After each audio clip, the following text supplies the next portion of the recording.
Bienvenue sur Reddit, le meilleur de Reddit, mais en français. Aujourd'hui, je vous raconte les histoires de personnes qui se croient vraiment tout permis. Mais pas d'inquiétude, le karma s'occupe généralement de leur cas. La première histoire a pour titre Elle veut que je suive ses règles dans mon jardin.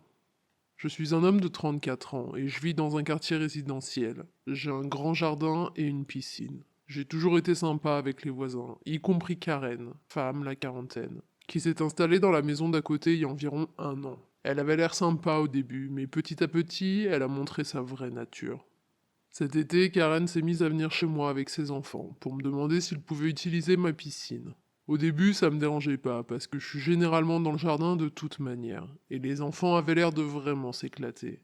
Mais rapidement, la situation est devenue bizarre. Karen a commencé à venir sans me prévenir, parfois quand j'étais même pas chez moi. Un jour, je rentre chez moi et je trouve Karen et plusieurs de ses amis en pleine pool party, dans mon jardin, avec de la nourriture, de la musique, des bouées, la totale. Je vais la voir pour lui demander des explications, et elle me répond comme si c'était parfaitement normal comme situation. Elle me dit Oh, tu ne te servais pas de ta piscine, donc j'ai pensé que ça poserait pas de problème. Je lui ai dit de manière polie mais ferme qu'elle devait me demander la permission avant de venir chez moi. J'ai ajouté que j'étais pas à l'aise à l'idée qu'elle pense qu'elle pouvait venir quand bon lui chantait. Karen avait l'air agacée, mais elle a accepté de suivre les règles.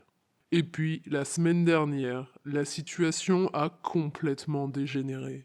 Karen a toqué à ma porte et m'a tendu un papier imprimé avec une liste de règles pour la piscine qu'elle veut que je suive. Sa liste inclut des points comme pas de baignade après 17 heures parce que ses enfants ont une heure de coucher très stricte. Pas de musique à volume élevé quand sa famille est à l'extérieur. Accès automatique et exclusif à la piscine pour sa famille les week-ends. Au début, je pensais qu'elle blaguait, mais elle était très sérieuse. J'ai ri à gorge déployée, et je lui ai dit que c'était mort. Je suivrais certainement pas ses règles pour ma piscine. Karen s'est énervée et m'a traité d'égoïste. Elle m'a dit que je ruinais la bonne entente du quartier et que j'étais injuste envers les enfants. Maintenant, elle fait circuler des rumeurs sur moi dans le quartier, comme quoi je serais un sale type, parce que je partage pas ma piscine. Certains voisins m'ont même dit que je devrais juste laisser Karen faire ce qu'elle veut, pour éviter le drama. Mais j'ai l'impression qu'ils sont tous devenus fous. C'est ma piscine, elle se comporte comme si elle lui appartenait. Update. Pour répondre à vos questions, la barrière qui entoure ma propriété n'a pas de serrure. J'ai suivi vos conseils, j'en ai acheté une en magasin, je l'installe demain. Pour ceux qui suggéraient une caméra, j'en ai déjà une, mais elle pointe pas vers la piscine, plus vers l'entrée de la propriété. Update. Salut à tous, j'ai du nouveau sur la situation. Merci pour les conseils, ça m'a aidé à voir que j'avais pas réagi de manière excessive. Donc j'ai fait exactement ce que j'avais prévu, et j'ai installé une serrure à code sur la clôture qui entoure mon terrain. J'ai pensé que ça réglerait le problème, sans une nouvelle conversation délicate avec Karen. En plus, vous aviez raison de souligner les problèmes d'assurance. Je veux vraiment pas avoir d'ennui si quelqu'un se blesse dans ma piscine alors que j'étais pas là. Bien sûr, Karen a remarqué la serrure quasi immédiatement. Elle était devant ma porte, furieuse, et me sortait des trucs du genre Tu prives les enfants du quartier de piscine. Tu traites ma famille comme des criminels. D'après elle, j'en fais des caisses. Pourquoi est-ce que je peux pas juste les laisser utiliser la piscine comme avant? Je lui ai juste dit que je voulais une certaine intimité chez moi et que je voulais contrôler l'accès à ma piscine. C'est mon jardin, pas un parc public. Elle a levé les yeux au ciel et m'a dit que j'étais égoïste. Honnêtement, je me sens bien mieux maintenant que la serrure est installée. La situation avec Karen est un peu gênante, mais je préfère ça à quand elle traitait mon jardin comme un espace public. Merci encore pour vos conseils et votre soutien. Non mais, je suis toujours halluciné quand je traîne sur le sub Entitled People. Et un peu dépité honnêtement. Comment ces gens peuvent croire que le monde entier tourne autour d'eux, sérieux? Cette Karen a absolument aucun droit sur la piscine dopée. Elle se prend pour qui? Franchement, il a bien fait de mettre un terme à ses manigances. Je pense pas que j'aurais eu autant de patience que lui, mais je suis pas connu pour être très patient. L'histoire suivante a pour titre Il s'achète une femme pour avoir des petits-enfants. Alors je sais que l'histoire des parents très entitled qui mettent la pression sur leurs enfants pour avoir des petits-enfants n'est pas nouvelle, surtout sur ce sub. Mais je voulais quand même vous partager la mienne. Depuis que je suis petite, mon père m'a toujours fait des commentaires sur le fait qu'il a super hâte d'avoir des petits-enfants. Il est divorcé de ma mère, qui a un autre enfant mais pas avec mon père. Je suis donc son seul enfant. Et d'ailleurs, ses frères et sœurs n'ont pas d'enfants non plus, donc je suis la dernière de son côté de la famille. J'y avais jamais vraiment accordé d'importance, mais quand je suis devenu adulte, mon père est devenu de plus en plus intéressé par mes relations amoureuses. Il m'encourageait toujours à me mettre en couple avec des hommes. Il a même organisé des dates sans mon accord. Et il se mettait en colère quand j'étais en couple avec une femme. Je suis bi. Bien sûr, il sortait toujours des vieilles phrases biphobes du genre «Bon, quand tu auras fini d'expérimenter, tu te poseras avec un homme et tu feras des enfants, hein.» Je laissais couler parce que j'avais pas l'énergie de me disputer avec lui. Ça vaut jamais le coup avec mon père. Bref, de mon côté, j'ai réfléchi en détail à l'idée d'avoir des enfants biologiques quand j'étais jeune, que ce soit de manière naturelle ou artificielle, selon le sexe de la personne avec qui je ferais ma vie. Et parfois, je trouvais l'idée excitante. Mais au final, je suis arrivé à la conclusion que j'avais trop de soucis de santé héréditaires, que je voulais pas transmettre à de potentiels enfants biologiques. Vu qu'il y a en plus beaucoup d'enfants placés qui ont besoin d'une famille d'adoption aimante, je me suis dit que j'adopterais sûrement si un jour je voulais des enfants. Mais maintenant, je suis clairement pas sûr que j'en voudrais un jour. Mon père n'était bien sûr pas enchanté que j'arrive à cette conclusion. Il n'arrêtait pas d'essayer de me convaincre d'avoir des enfants biologiques, même si je lui avais très clairement dit pourquoi j'en voulais pas. Bref, il y a quelques années, j'ai eu une intervention médicale nécessaire pour ma santé, mais qui garantissait à 100% que j'aurais pas d'enfant biologique. J'en ai pas parlé à mon père parce que je savais pertinemment comment il réagirait, même si l'opération était indispensable. Je savais que son point de vue, j'avais mis un terme à sa lignée, mais franchement, je me suis jamais occupé de ce genre de conneries. À peu près à l'époque de mon opération, mon père s'est mis en couple avec une femme qui habitait aux Philippines. C'est une femme philippine elle-même, mais qui vit vers chez nous, qui les a mis en contact. Mon père n'arrêtait pas de parler des petits-enfants de sa compagne, et il se vante du fait que quand il va aux Philippines, ses fameux petits-enfants l'appellent tous papy.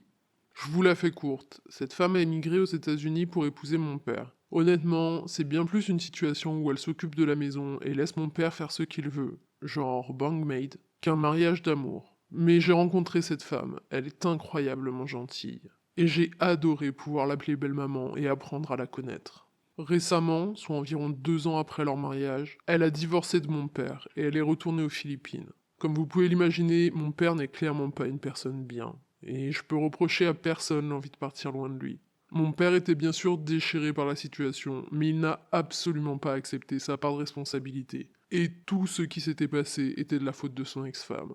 Il est venu nous voir, ma mère, mon beau-père et moi, chez nous pour se plaindre. Pendant son coup de gueule, il nous a dit texto. Quand même, une des raisons pour lesquelles je l'ai épousé était d'avoir un semblant de petits-enfants, puisque tu m'en as toujours pas donné. Je me fais vieux et je veux pas mourir sans petits-enfants.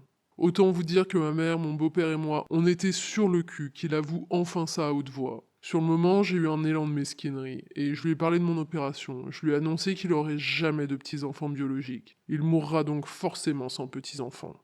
La conversation a tourné à la dispute, comme vous pouvez l'imaginer, et elle a pris fin que lorsque mon beau-père a mis mon père à la porte. La situation s'est calmée depuis, et mon père n'a pas abordé le sujet des petits-enfants. Mais voilà l'histoire de mon père. J'ai pas fait d'enfants, donc mon père s'est choisi une épouse sur catalogue, en partie pour avoir des petits-enfants. Et quand sa femme en a eu marre et est retournée chez elle, il s'est retourné contre moi parce que c'est ma faute s'il mourra sans petits-enfants. Honnêtement, s'il n'avait pas été un aussi horrible mari pour toutes ces femmes, il aurait probablement eu d'autres enfants, et aurait aujourd'hui des petits-enfants. Mais c'est la vie.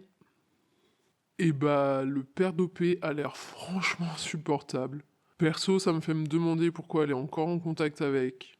Juste pour remettre un peu dans le contexte, il a essayé d'acheter une femme, et celle-ci, au bout de 2 ans, a préféré retourner à la vie qu'elle avait tenté de fuir, plutôt que de rester avec lui. Je trouve que ça donne une bonne idée du niveau du gars quand même. Quelle horreur. Courage, OP. L'histoire suivante a pour titre Il se croit intouchable mais se trompe gravement. Le mois dernier, je suis allé chez McDo avec ma nièce de 10 ans, Ellie. Je lui avais promis un Happy Meal la prochaine fois qu'elle viendrait me voir si elle réussissait sa prochaine dictée. Le jour où elle est arrivée, j'ouvre la porte et je me retrouve face à ma nièce qui sourit de toutes ses dents. Elle tient à la main sa dictée avec un 10 sur 10 marqué en rouge, un smiley et un excellent travail continu marqué en haut de la page. J'étais super fier d'elle. Elle avait énormément travaillé pour obtenir un aussi bon résultat. Donc comme promis, on est allé chez McDo et je lui ai acheté un Happy Meal. Moi, je commande la même chose que d'habitude. Je vais souvent chez McDo. 5 minutes après qu'on se soit assis, un SDF rentre dans le restaurant. On l'appellera Rocco. Rocco était un gars super chill. En général, il restait sur son banc dehors. Il ne demandait jamais d'argent, juste de la nourriture. Tous les gens du quartier le connaissaient et l'appréciaient. Il ne causait vraiment jamais d'ennui. Donc quand je l'ai vu entrer chez McDo, j'ai supposé qu'il avait enfin eu un peu de chance. Rocco se dirige vers le comptoir et passe commande. Un menu double cheese. Mais c'est là que la situation s'envenime.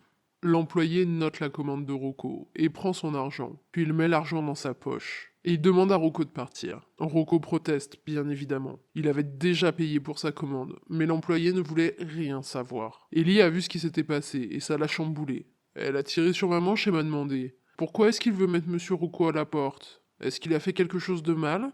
Je me prépare à répondre à ma nièce, mais l'employé commence à s'exciter sur Rocco. Il le menace d'appeler les flics s'il ne part pas. Rocco tente un compromis et demande à ce qu'on lui rende son argent, mais l'employé lui dit d'aller voir dehors s'il y est. Rocco accepte qu'il ne reverra pas son argent et il sort. Je m'apprête à dire quelque chose en défense de Rocco, mais une autre cliente arrive avant moi au comptoir. Une femme noire, dans la quarantaine, accompagnée de ses 2 enfants, probablement eux aussi inquiets pour Rocco.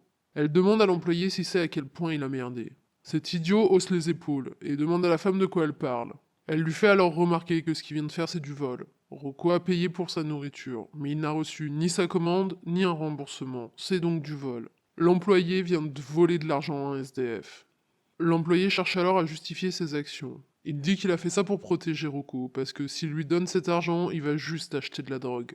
La dame lui fait remarquer que si Rocco voulait vraiment de la drogue, il serait pas rentré chez McDo pour acheter un burger. Ce qui rend la situation encore plus ridicule, c'est que tous les gens du coin savent bien que Rocco ne touche pas à ces merdes. Mais cet employé savait pas apparemment. Mais c'est là qu'il a vraiment commencé à regretter ce qu'il avait fait. La dame qui avait pris la défense de Rocco bossait pour McDo USA. Quand elle a annoncé ça, l'employé est devenu plus pâle qu'un linge. À ce moment-là, Ellie et moi on avait fini notre repas et on s'apprêtait à sortir. En arrivant à la porte, j'entends que le manager du restaurant et la dame de McDo USA sont en train de passer un savon à l'employé. Lui disent qu'il manque de professionnalisme et que c'est absolument pas comme ça que McDo traite ses clients. J'ai pas su ce qui s'était passé après pendant une semaine. Puis je suis allé déjeuner là-bas. En rentrant, je vois un nouvel employé au comptoir. Donc je demande à un des anciens ce qui s'est passé. Et d'après ce qu'il m'a dit, l'employé qui a volé Rocco a dû aller le trouver pour lui rendre son argent et lui donner sa commande. Ensuite, il a été viré sur le champ. Puis hier, je suis en train de rentrer chez moi quand je croise Rocco. Il a un sourire énorme. Je lui souris à mon tour et je lui demande comment il va. Il m'explique qu'il a eu un entretien d'embauche dans un bistrot du coin pour être plongeur pour 12 dollars de l'heure. Ils lui ont donné le job immédiatement. Ils avaient déjà entendu parler de lui. Je l'ai félicité et je lui ai dit que j'espérais que la vie continue à lui sourire. Ensuite, on est allé chez McDo et je nous ai acheté une énorme boîte de nuggets à partager. Puis on est reparti chacun de notre côté. Non mais vraiment, il y a des gens qui ont qu'une envie, c'est d'exercer leur pouvoir sur les autres. Le gars est caissier chez McDo, très bien comme job, mais position de pouvoir limitée. Je me dis, il peut pas tellement faire de mal aux autres dans le cadre de son taf, quoi. Et il se débrouille quand même pour réussir à voler un SDF. Enfin bon, ravi de savoir que ça s'est bien terminé pour Rocco, c'est vraiment cool qu'il ait trouvé un job. C'est tout pour aujourd'hui, j'espère que ces histoires vous ont plu. Si c'est le cas, n'oubliez pas de vous abonner, ça aide vraiment ma chaîne à grandir. À bientôt sur Reddit.